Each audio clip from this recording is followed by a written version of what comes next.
इस टाइम तुम्हें रेडिट से लेकर एक्स पर बहुत सारी फोटोज देखने मिलेंगी। किसी में तुम्हें डॉक्टर डूम स्टॉर्म ब्रेकर को रोकते हुए दिखेगा, किसी में थॉर दिखेगा, किसी में स्टीव रॉजर्स म्योल्निर पकड़े हुए दिखेगा।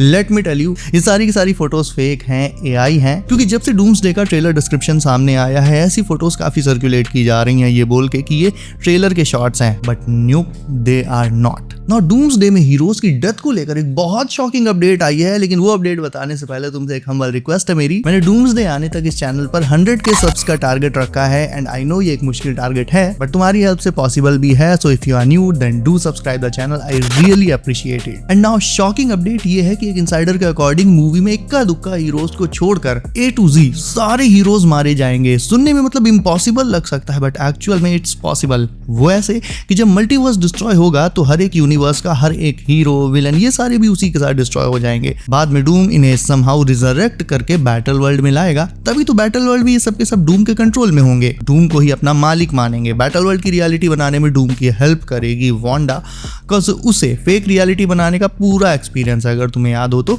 वांडाविजन में वांडा ने एक हेक्स डाला था जिसमें रियलिटी उसकी मर्जी के हिसाब से ढली हुई थी, ऑल्दो वो फेक थी, लेकिन हेक्स के अंदर जो दुनिया थी वो रियल ही थी। सेम यही चीज एक मैसिव स्केल पर वांडा करेगी बैटल वर्ल्ड में और एक ऐसी रियलिटी तैयार करेगी जैसी डूम उसे बोलेगा। बाय द वे, तुम लोगों में से कुछ ने कल ये पूछा था कमेंट करके कि डिज्नी ने ये जो इन्फिनिटी विजन अनाउंस किया है ये क्या है। तो बेसिकली डूम्सडे के साथ एक जो आईमैक्स वाली दिक्कत आ रही है कि ड्यून पार्ट 3 ने 3 हफ्तों के लिए सारी आईमैक्स स्क्रीन्स बुक कर ली हैं और डूम्सडे को कोई आईमैक्स स्क्रीन नहीं मिल रही है, तो डिज्नी वालों ने कहा fine, I will do it my self. एक तरह से तुम इसे डिज्नी वालों का खुद का आईमैक्स वर्जन भी कह सकते हो। इन्फिनिटी विजन के थ्रू फैंस बिगेस्ट स्क्रीन्स जिनमें लेजर प्रोजेक्शन और प्रीमियम इमर्सिव साउंड जैसी फैसिलिटीज होती हैं, उन स्क्रीन्स पर डूम्सडे देख पाएंगे, यानी फिर आईमैक्स वाली कोई दिक्कत ही नहीं। और सच पूछो तो लोग बस आईमैक्स से कुछ ज्यादा ही हवा बना रहे हैं अपने, ऐसा कुछ नहीं। और भी बहुत सी जगहों पर ऐसा कुछ नहीं है कि आदमी वहां पगलाया घूम रहा हो कि आईमैक्स में पिक्चर देखने नहीं मिलेगी तो हम पिक्चर देखने जाएंगे ही नहीं। और जो थोड़ी बहुत दिक्कत थी भी डूम्सडे की आईमैक्स वाली, वो डिज्नी ने खुद ही खत्म कर दी। बाय द वे, अभी सिनेमाकॉन में डूम्सडे की जो हाइप है वो तो है ही, लेकिन नेक्स्ट वीक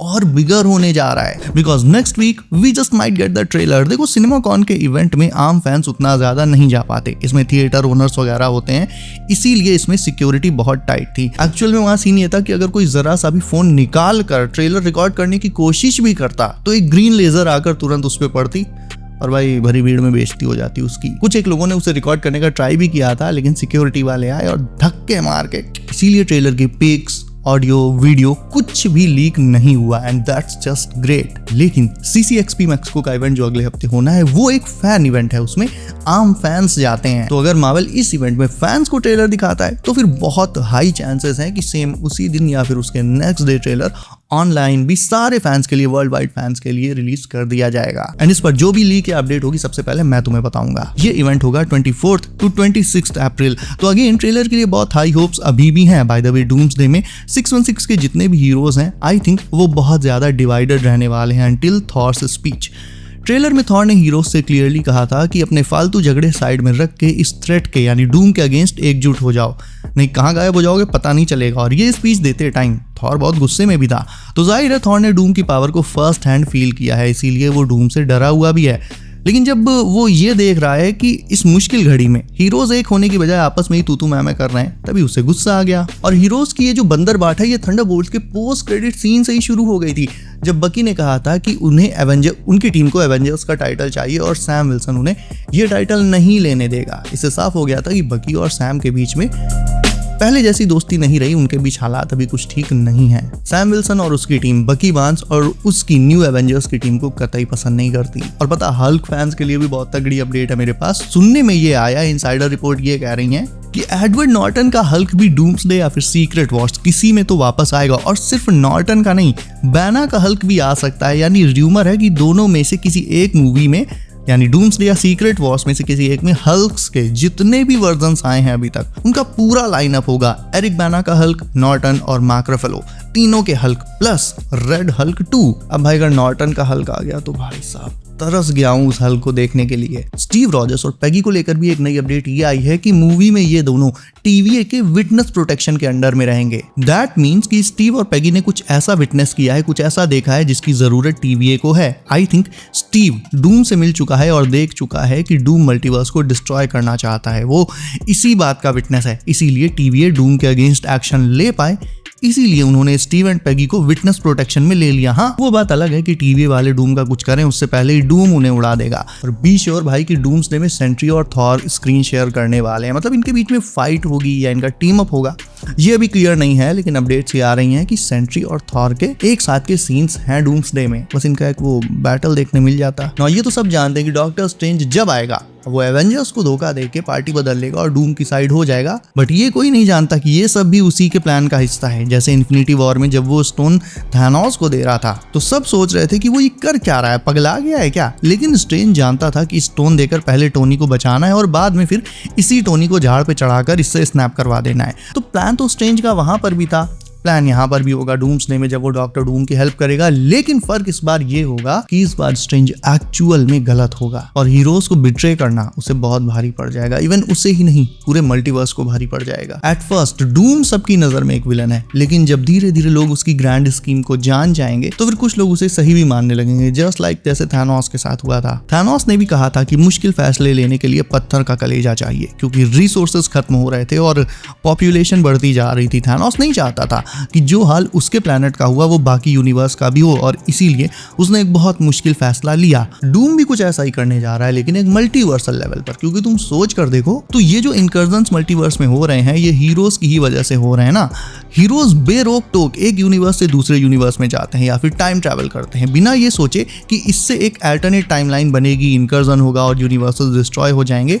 इसका क्लासिक एग्जांपल है ये सीन जब स्ट्रेंज जाने कितने ही यूनिवर्सेस से होते हुए 838 में चला गया था, या फिर एंड गेम में स्टीव का पेगी के साथ रुकना। ऐसे बहुत सारे एग्जांपल्स हैं मल्टीवर्स सागा में जिसमें हीरोज की वजह से जाने कितने ही इनकर्जन्स हुए हैं। तो भाई डूम को भी फिर अपनी जगह पे पूरी तरह से गलत नहीं कहा जा सकता। हीरोज ने यहाँ पर गलत किया, इनकर्जन्स हुए और मल्टीवर्स डिस्ट्रॉय होना शुरू हुआ।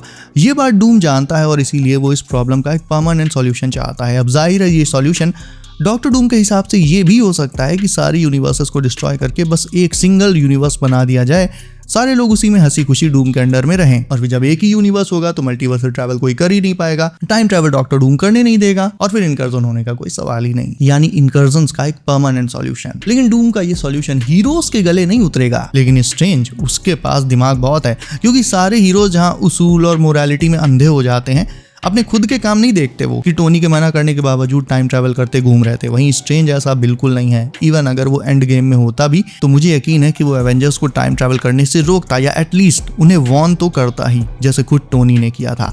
तो स्ट्रेंज डूम की बात से कहीं ना कहीं अग्री करेगा कि मल्टीवर्स को बचाने के लिए टफ डिसीजन लेना पड़ेगा, और पूरे मल्टीवर्स में वो सिर्फ डॉक्टर डूम ही है जो ऐसा डिसीजन ले सकता है और कोई नहीं, इवन लोकी भी नहीं, जिसने आते ही सबको फ्री विल दे दी कि जाओ भैया जो मर्जी आए करो। इसीलिए स्ट्रेंज के एंगल से देखो तो डूम जो भी कर रहा है वो सही कर रहा है, क्योंकि ऐसा करना जरूरी है और इसीलिए वो हीरोज को छोड़कर डूम का साथ देगा। लेकिन एंड में जैसे थैनोस का गोल भी यूनिवर्सल से थोड़ा सा पर्सनल हो गया था। थैनोस ये कहने लगा था कि एवेंजर्स को खत्म करने में उसे बड़ा मजा आएगा, वो विलन्स जैसी बातें करने लगा था। तो कुछ उसी तरह से डूम के साथ भी सब कुछ प्योर बिजनेस नहीं रहेगा, it will become personal at some point, and that's exactly why Strange का डूम का साथ देना उसे आगे चलकर भारी पड़ेगा। रिसेंट अपडेट स्ट्रेंज को लेकर यह भी थी कि डूम्सडे एंड सीक्रेट वॉर्स में स्ट्रेंज को एक बहुत यूनिक टाइप का रिडेम्पशन आर्क मिलने वाला है। तो पहले स्ट्रेंज अपनी मनमानी में कुछ गलत करेगा डूम्सडे में, और फिर सीक्रेट वॉर्स में जब उसे रियलाइज होगा तब वो खुद को रिडीम करेगा। अब डूम इस बिट्रेयल के लिए उसका कॉमिक्स जैसा हाल करेगा या नहीं, और क्या सीक्रेट वॉर्स के एंड में स्ट्रेंज जिंदा बचकर निकल भी पाएगा,